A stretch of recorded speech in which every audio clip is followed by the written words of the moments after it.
Today we are going to talk about run-on sentences. So let's begin. She plucked a cherry. She ate it. Hey, what's happening here? Can you see there's another sentence that is started abruptly? So in such cases, when you've got a sentence and another sentence starts immediately without any punctuation, then in such cases, you're going to call it as a run-on sentence. So run-on sentences are to be avoided. It is a sentence error. So let's see how this run-on sentence can be avoided. There are many ways to avoid a run-on sentence. These are the following methods that we are going to discuss over here, such that you can avoid run-on sentences. She plucked a cherry. She ate it. So how can you separate these sentences? Okay, let's see if we add a comma in between, what would happen? Then the sentence would be, she plucked a cherry, comma, she ate it. But this is a grave mistake because you cannot use a comma to separate two independent sentences. You should always have a conjunction to join these two sentences. So in this case, this comma is referred to as a comma splice. A comma splice is when a comma is used unnecessarily. She plucked the cherry. She ate it.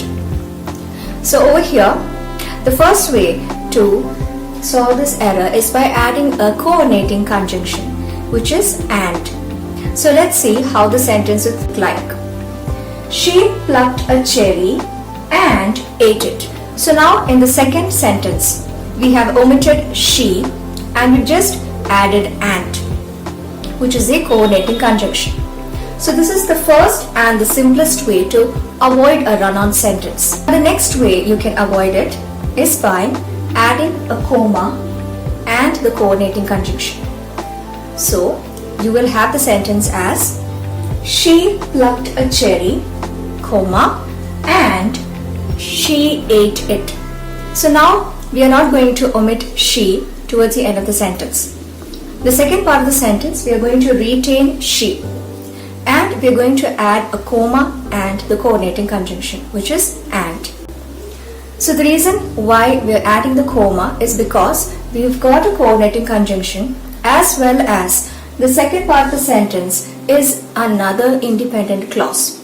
So therefore, we need to add a comma and a coordinating conjunction. Now in this sentence, if you notice, it is she plucked a cherry, comma, she ate it, and she plucked some more. So in this case, you can use a comma since we are talking about a series of events, which means one action follows another and then again it's followed by another action.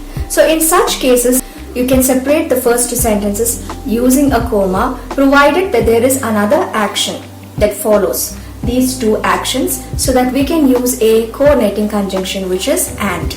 Another way to use a comma is she plucked a cherry, the black cherry, and she ate it. So in this case, if you notice, there are two commas that are being used. It is used for the phrase the black cherry. Now the black cherry is referring to a particular kind of cherry. So in that case, we can use commas similarly the way you use brackets. So in this case, this sentence is correct. Coordinating conjunctions are used to join two independent clauses, whereas a subordinating conjunction is used to join or to link a independent clause to that of a dependent clause. So in this sentence, you can use a subordinating conjunction as well. So then if you use the subordinating conjunction since, you can frame the sentence as since she plucked a cherry, she ate it. So in this case, you're going to use a comma after the dependent clause, which is since she plucked a cherry. And then we've got the comma, and then we've got the independent clause, which is she ate it. Another simple way to separate these two sentences is by just simply using a semicolon. So here you've got the sentence as she plucked a cherry, the semicolon, she ate it. So now this sentence looks much better, and you can avoid the commas and the coordinating conjunctions as well. Instead, you can just replace it with a semicolon. And finally, I would like to discuss the method by which you're going to use a full stop or a period to separate these sentences. It would just simply be, she plucked a cherry, full stop, she ate it, another full stop. So you can solve the problem of run-on sentences by using all these methods. You can use any of these methods to avoid run-on sentences. I hope that you have understood my lesson. The next time you come across a run-on sentence, you can definitely use any one of these ways that we have discussed today to solve the problem. So thank you for watching. Stay tuned with another lesson.